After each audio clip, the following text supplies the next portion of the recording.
नमस्कार, मैं हूं आपके साथ निशु शर्मा और आप देख रहे हैं हमारा खास बुलेटिन हमारा उत्तराखंड। चलिए शुरुआत करेंगे। देहरादून में एक समारोह आयोजित होने वाला है। बड़ी खबर आपको बता रहे हैं, 4 सितंबर को यह आयोजित होगा।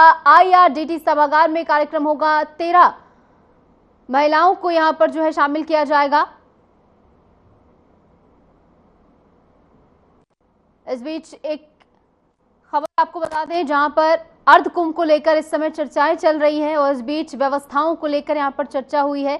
सीएम धामी ने यहां पर अर्धकुंभ को लेकर एक समीक्षा बैठक की है और इसी के साथ साथ सीएम धामी ने तमाम जरूरी दिशा निर्देश जो हैं दिए हैं। महाकुंभ के बाद अब उत्तराखंड में अर्धकुंभ की बारी है और ऐसे में अर्धकुंभ को लेकर चर्चाएं बेहद तेज हैं। धामी सरकार ने इसको लेकर तैयारियों की कवायद जो है वो शुरू कर दी है। कुंभ मेला जो है वो 2027 में लगना है और ऐसे में इसको लेकर तैयारियां जो हैं वो अभी से शुरू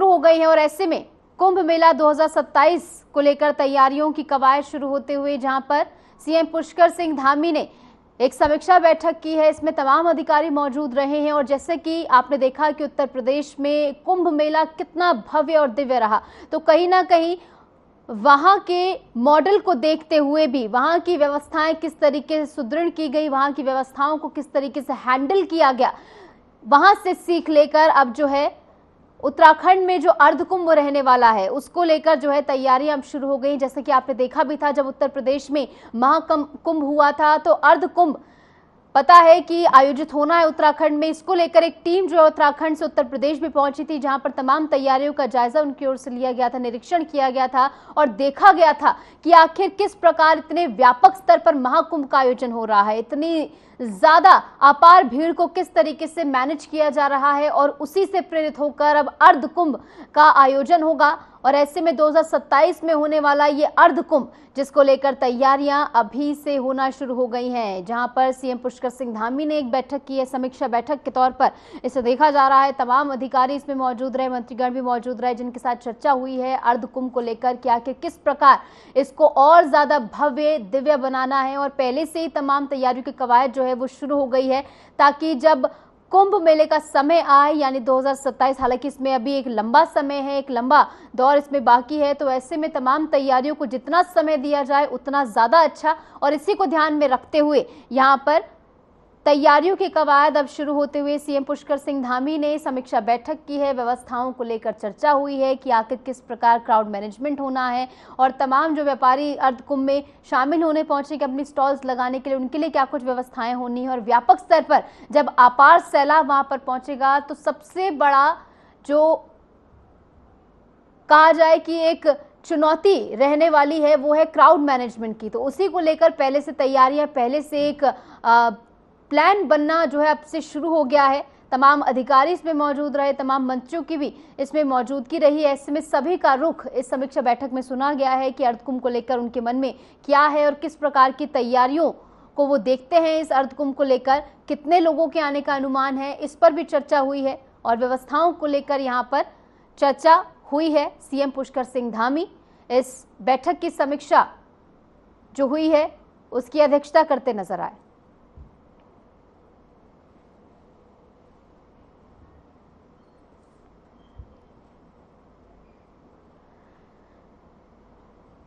खबरों में आगे बढ़ेंगे। देहरादून से खबर है, जहां सत्ताधारी भाजपा में टकराव की ताजी लहर सामने आई है। विवाद की शुरुआत हुई जब वरिष्ठ विधायक और पूर्व मंत्री बिशन सिंह चूफान ने दर्जाधारी मंत्री हेमराज बिष्ट पर कुछ आरोप लगाए और इसका जवाब हेमराज बिष्ट ने तीखे शब्दों में दिया। उन्होंने सीधे तौर पर बिशन सिंह चूफान पर परिवारवाद को बढ़ावा देने का गंभीर आरोप लगाया और कहा कि पहले वो ये बताएं कि उनकी बेटी की तीलू रौतेला पुरस्कार किस योग्यता के आधार पर उनको दिया गया है। ये बयान साफ तौर पर चूफान के परिवार और निजी उन पर हमला माना जा रहा है। इस बीच भाजपा संगठन ने सख्त रुख अपनाया है। देहरादून में पार्टी के प्रदेश अध्यक्ष महेंद्र भट्ट ने साफ किया है कि अब कोई भी विधायक अपनी नाराजगी सोशल मीडिया या बयानबाजी के जरिए जाहिर नहीं करेगा। कई बार कहने का जो भाव होता है, आवेश होता है, वो कई बार ज्यादा बड़ा हो जाता है, विषय छोटा हो जाता है। सिर्फ विषय इतना है कि जब देश के प्रधानमंत्री मोदी जी ने उत्तराखंड प्रदेश वासियों से, देवभूमि के लोगों से आह्वान किया कि आप डबल इंजन की गवर्नमेंट बनाइए, हम प्रदेश को सुविधा देंगे। तो देवभूमि के लोगों ने, सैनिक भूमि के लोगों ने मोदी जी के इस बात को आत्मसात किया और कमल के फूल पे वोट डालकर बीजेपी को जिताया। और जब बीजेपी जीत गई तो हमारे मुख्यमंत्री जी, हमारे मंत्री, विधायक सब लोग एकजुट होकर इसे प्रदेश के विकास के लिए काम कर रहे हैं। तो ऐसे माहौल में अगर जो कोई छोटे लेवल पर कोई अधिकारी अपने निजी स्वार्थों के लिए कहीं गड़बड़ करता है तो हमको जनता ने इसीलिए चुन के बैठाया हुआ है कि गलत ना होने दें। और इस बीच देहरादून से एक बड़ी खबर आपको बता दें, बीजेपी और कांग्रेस में टकराव लगातार जारी है। बीजेपी के खिलाफ महिला कांग्रेस ने मोर्चा खोला है और कांग्रेस का बीजेपी प्रदेश कार्यालय का घेराव देखने को मिला है। महिला अपराध के बढ़ते आंकड़ों को लेकर घेराव हुआ है।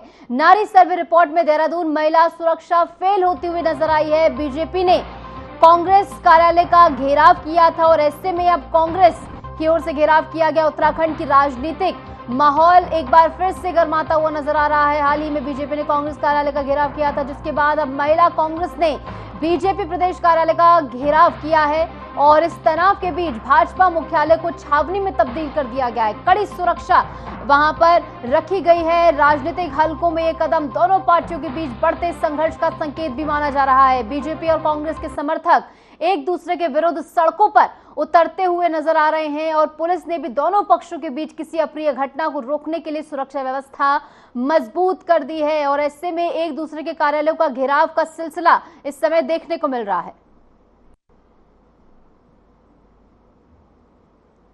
और इस बीच गरिमा दसौनी कांग्रेस प्रवक्ता है, हमारे साथ जुड़ गई है। पहले तो बहुत बहुत स्वागत मैम आपका। और ऐसे में अब मुद्दा ये है कि पहले उन्होंने आपके कार्यालय का घेराव किया था, अब आपकी ओर से किया जा रहा है। क्या कुछ अहम मुद्दे हैं आपकी तरफ से? देखिए, हर एक्शन पर रिएक्शन होता है और भारतीय जनता पार्टी ने एक बहुत ही मैं कहूँगी फिजूल के मुद्दे पर कांग्रेस पार्टी के कार्यालय का घेराव किया या हमला बोला, जबकि संवैधानिक रूप से, नैतिक रूप से या कानूनन रूप से ये गलत था।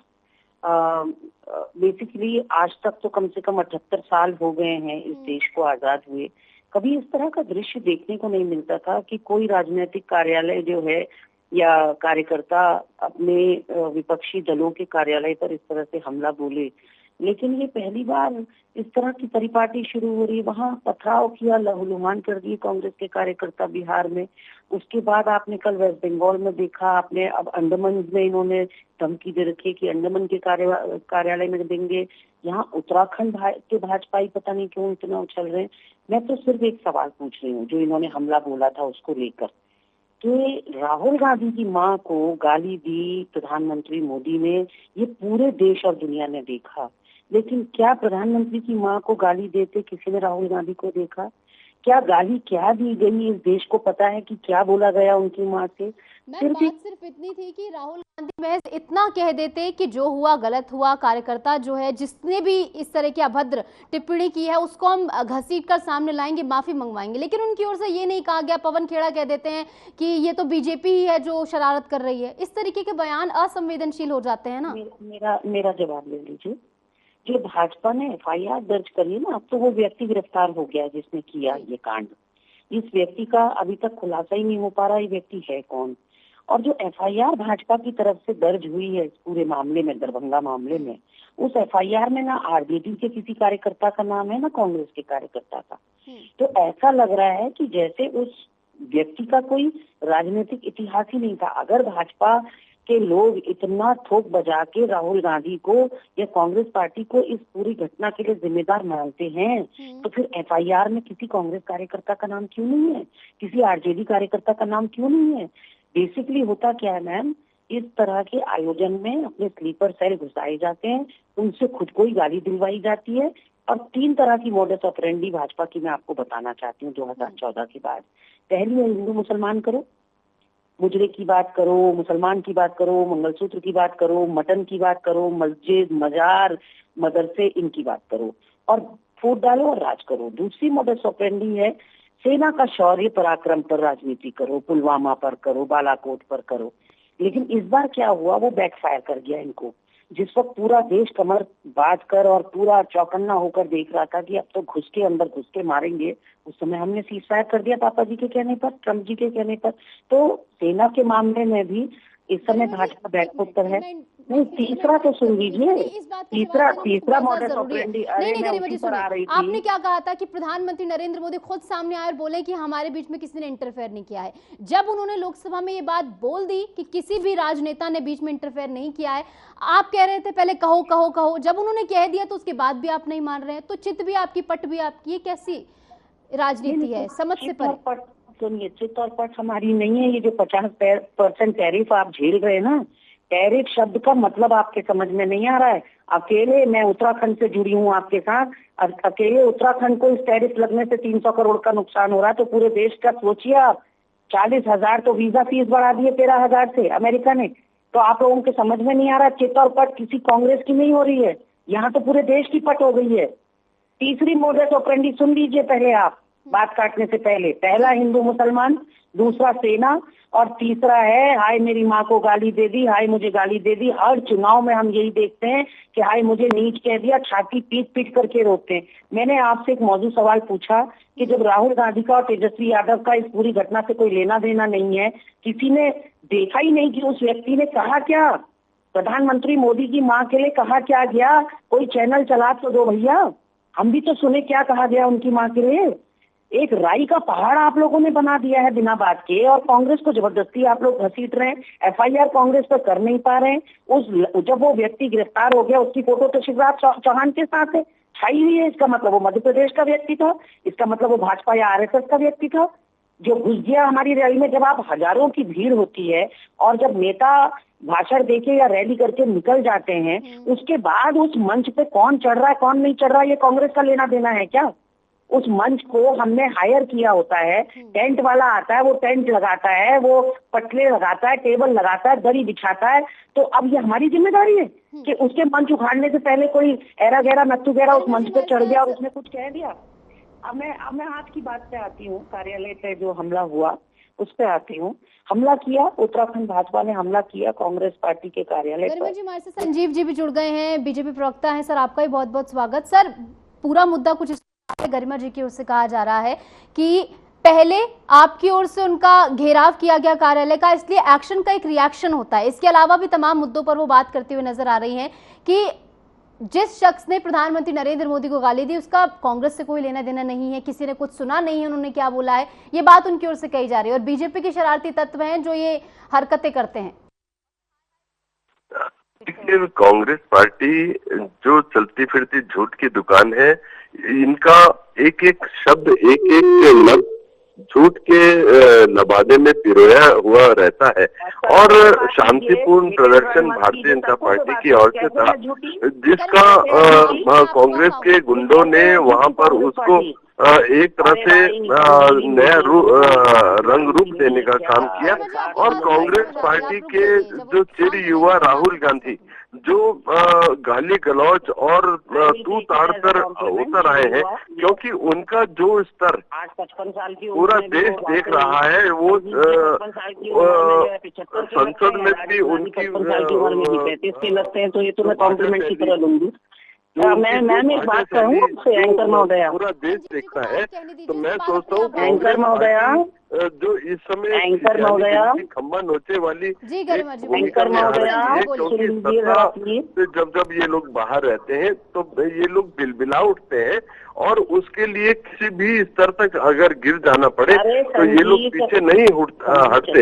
इस प्रकार से इनका जोर शोरोस, जो इनका कांग्रेस पार्टी के पिताजी हैं, जो लगातार भारत को तोड़ने का लगातार षड्यंत्र करते हैं, और जिसके महत्वपूर्ण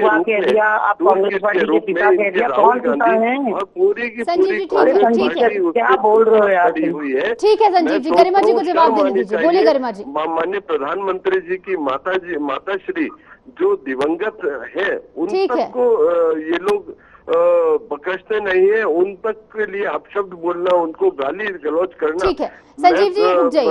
सोचता हूँ कांग्रेस का यही स्तर रह गया है, और इसी कारण से 15 ठीक है, पूर्ण विराम लगाइए संजीव जी। गरिमा जी बोलिए। लाए ना वो पढ़ेंगे पहले बोलिए बोलिए बोलिए। अच्छा, मैं निवेदन ये कर रही थी एंकर महोदय, आपने कहा कि एक आप लोग जो है निंदा प्रस्ताव कर देते, आप लोग निंदा कर देते उस घटना की, माफी मांग लेते पीएम साहब से। पीएम साहब ने मांगी है आज तक जर्सी गाय बोलने के लिए माफी, कांग्रेस की विधवा बोलने के लिए माफी, या गरिमा जी माफी का जिक्र मैंने किया ही नहीं। मैंने कहा था संवेदनशीलता दिखाते और कह देते जो हुआ गलत हुआ है। चौकीदार चोर बोलने के लिए राहुल गांधी ने शांत रहो, इसलिए क्योंकि तथ्य तो तुम कुछ लाए नहीं हो। बताओ ना तथ्य, बताओ ना। चोर बोलने के लिए राहुल गांधी ने माफी मांगी क्या? नहीं, वो तो चोरी निकल गई ना, वो तो चोरी निकल के आ रही है सामने। वो चोर बोलने के लिए चुनाव आयोग से माफी मांगी क्या? नहीं, किस लिए मांगे माफी? हम तो तथ्यों पर बात कर रहे हैं। ना तो किसी संवैधानिक संस्था के ऊपर विश्वास है, ना आपका सरकार के ऊपर विश्वास है, ना आपका देश के ऊपर विश्वास है। आप पाकिस्तान के प्रवक्ता के रूप में जिस समय अभी ऑपरेशन सिंदूर संजीव जी उत्तराखंड के मुद्दे पर वापस आते हैं, जिस पर चर्चा करने के लिए हम जुड़े हैं, कर रहे थे। शर्म आनी चाहिए, डूब के मर जाना चाहिए। आज के मुद्दे पर बात करें मैम। जी जी जी बोलिए गरिमा जी। संजीव जी आज का मुद्दा देखिए, देहरादून देश के 10 शहरों में शुमार हो गया है सबसे अनसेफ शहरों में। और वाकई हमने मुख्यमंत्री के आवास पर देखा। ये जो संजीव जी बीच में इस तरीके से आप इंटरप्ट करेंगे तो दोनों की बात समझ नहीं आएगी। पागल आदमी के साथ मुझे मत बुलाया। संजीव जी रुक जाइए, आपसे विनम्र निवेदन है, रुक जाइए। इस तरीके से आप दोनों की आवाज नहीं समझ में आएगी। ये पैनलिस्ट नहीं है, पता करिए आप। संजीव जी एक एक करके बारी में एक एक करके समय दे रही हूँ। आप इस तरीके से इंटरप्ट करेंगे दोनों की बात नहीं पहुंचेगी। आप दोनों को ही समझने की जरूरत है। आप संजीव जी रुक जाइए, आपके पास में लौटूंगी। गरिमा जी बोलिए। का नाम कहीं उनके प्रवक्ता लिस्ट में नहीं है, आप कहाँ ले आते हो? तथ्य इनके पास होते नहीं है, बोलने के लिए कोई बिंदु इनके पास होते नहीं है। बोलिए गरिमा जी बोलिए, उत्तराखंड के मुद्दे पर आप बात कर रहे हैं, क्या बोल रहे हैं? बोलिए बोलिए। देखिए, मैं कहना चाहती हूँ कि आज देहरादून अनसेफ पाया गया है। नारी 2025 एक रिपोर्ट रिलीज करी गई नई दिल्ली में, राष्ट्रीय महिला आयोग की चेयरपर्सन ने रिलीज करी है, विजया जी ने, और वो मुख्य अतिथि थी उस कार्यक्रम में। उन्होंने विमोचन किया उस रिपोर्ट का।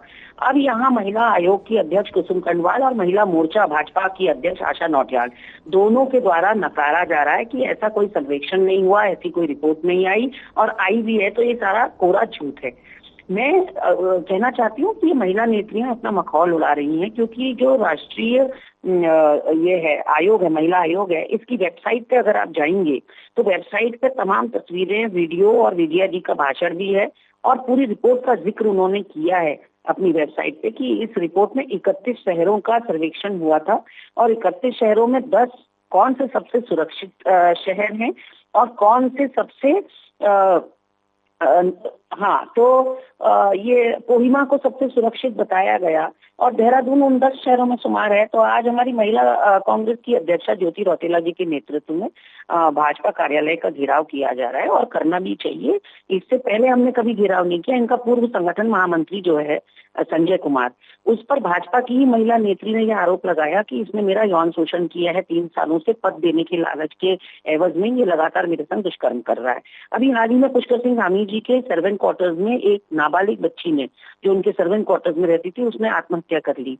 आज तक राज पर से पर्दाफाश नहीं हुआ कि वो लड़की क्यों मरी, क्यों उसने आत्महत्या की। एक हफ्ते बाद सुनते हैं उसके भाई ने भी अपने को गोली मारकर आत्महत्या कर ली। तो ये दोनों भाई बहन खत्म हो गए, राज हमें पता ही नहीं चला कि कौन सा ऐसा संगीन या गंभीर राज था जो दफन हो गया।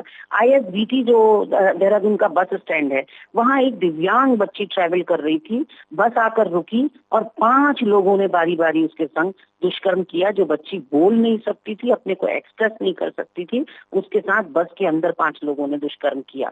तो ये बन तो गया है। अब मैं अगर इनके चंपावत के मंडल अध्यक्ष, सल्ट के मंडल अध्यक्ष, दुग्ध संघ के अध्यक्ष, हैदराबाद के OBC प्रकोष्ठ के सदस्य, इन तमाम घटनाओं का जिक्र वो करते हुए नजर आए कि अब तक क्या क्या हुआ है और किस तरीके से पर्दे के पीछे वो चीजें डाली गई, उन पर कोई कार्रवाई नहीं हुई है। और जिस रिपोर्ट का वो जिक्र कर रही है, नारी सर्वे रिपोर्ट, इसमें देहरादून महिला सुरक्षा जो है फेल होती हुई नजर आई है। आपकी सरकार है, क्या जिम्मेदारी आपकी? देखिए अंकिता हत्याकांड होता है, 24 घंटे के अंदर तमाम जितने भी तीनों हत्या आरोपी थे उनको जेल की सलाखों के पीछे पहुंचाया जाता है, आजीवन कारावास उनको होता है। सरकार ने फास्ट ट्रैक कोर्ट के माध्यम से उन तमाम जितने भी दुष्कर्म के दोषी थे उनको उनके अंजाम तक पहुंचाने का काम किया। इंस्टेंटली एक कार्यवाही होती है। अभी जो ISBT पर ये एक कांड हुआ था, तो उसमें भी जितने भी उसके दोषी थे इंस्टेंटली उनको गिरफ्तार किया, इंस्टेंटली उनके ऊपर कार्रवाई की। किंतु कांग्रेस पार्टी ये बताए कि जब इनकी सरकारें हो रही है, थी, सर मुझे बताइए, जब आप कार्रवाई कर रहे हैं इसके बावजूद क्यों अपराध हो रहे हैं महिलाओं के ऊपर? संजीव जी, मेरी आवाज आप तक पहुंच पा रही है? हाँ जी, जब इनकी सरकारें थी उस समय जैनी रेप कांड हुआ था, जो इनके मंत्री हरक सिंह रावत जो उसके अंदर दोषी थे और उसकी वजह से उनको इस्तीफा तक देना पड़ा था। जैनी कहां से आई, कहां चली गई, और पिछले 6-7 सालों तक ये लोग उस मुद्दे को, संजीव जी वर्तमान की बात कीजिए प्लीज। और भटकाए नहीं, वर्तमान में तो सब कुछ आपको बढ़िया तो कंपटीशन तो नहीं चल रहा है पुरानी सरकार से कि उन्होंने इतना टाइम लिया था, 5 साल तो हमने 2 साल में ही कर दिया। आप अभी की बात करिए, क्यों फेल हो रही है महिला सुरक्षा? साफ सीधा सवाल। और देखिए, जीरो टॉलरेंस की हमारी यहाँ पर सरकार चल रही है।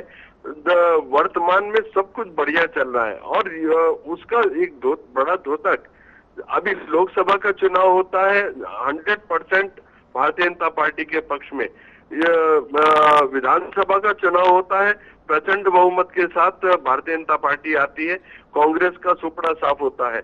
अभी निकाय के चुनाव होते हैं, 11 में से 10 नगर निगम, तो सर आपकी जिम्मेदारी और बढ़ जाती है ना। बार बार क्लीन स्वीप कर रहे हैं कांग्रेस को उत्तराखंड में, बार बार आप सभी की सभी सीटें जीत रहे हैं, लेकिन इसके बावजूद जो आपकी जिम्मेदारियां उनका निर्वहन करना है वो इस रिपोर्ट में सामने आता है कि फेल हो गई है और कांग्रेस को 8% से केवल काम चलाना पड़ता है।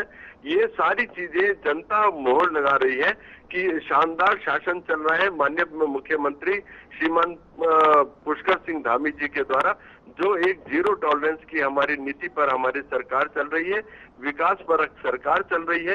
कांग्रेस को केवल और केवल नेगेटिव राजनीति करनी है, इनके पास बोलने के लिए आज कुछ भी है नहीं, इसीलिए ये प्रोपेगेंडा 30 सेकंड का समय है, चला रहे हैं। मुझे नारी सर्वे रिपोर्ट पर जवाब दीजिए, नारी सर्वे रिपोर्ट पर जवाब दीजिए। संजीव जी चूकते नहीं है जी, नारी सर्वे रिपोर्ट पर जवाब दीजिए। 30 सेकंड का समय की थोड़ी कमी है।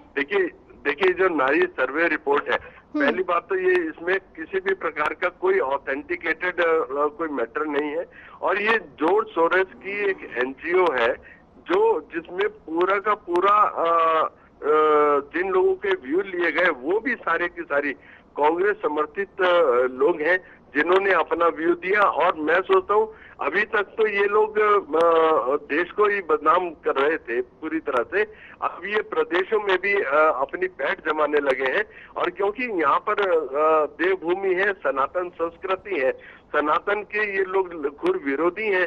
4 धाम यात्रा इस समय यहाँ पर चल रही है, उत्तराखंड को बदनाम करने के लिए ये इस तरह का षड्यंत्र कर रहे हैं और इसके पीछे पूरी तरह से कांग्रेस पार्टी खड़ी हुई है और कांग्रेस पार्टी के द्वारा इस प्रकार की अनर्गल, झूठी और एक मक्कारी वाली जो ठीक है संजीव जी, लेकिन अपेक्षा यही की जाती है कि महिला सुरक्षा को किस तरीके से कड़ा किया जाए और जो अगर रिपोर्ट सच भी है जो कि कांग्रेस नेतृत्व की ओर से कहा भी जा रहा है, तो ये बहुत ज्यादा चिंताजनक है, संवेदनशील है कि अब तक महिला सुरक्षा को लेकर जो है कोई ठोस कदम नहीं उठाए जा रहे हैं और इसी की वजह से नारी सुरक्षा जो है यहाँ पर फेल होती हुई नजर आ रही है। फिलहाल बहुत बहुत शुक्रिया, आप दोनों जुड़े हमारे साथ और इस चर्चा में आपने हमारे साथ हिस्सा लिया।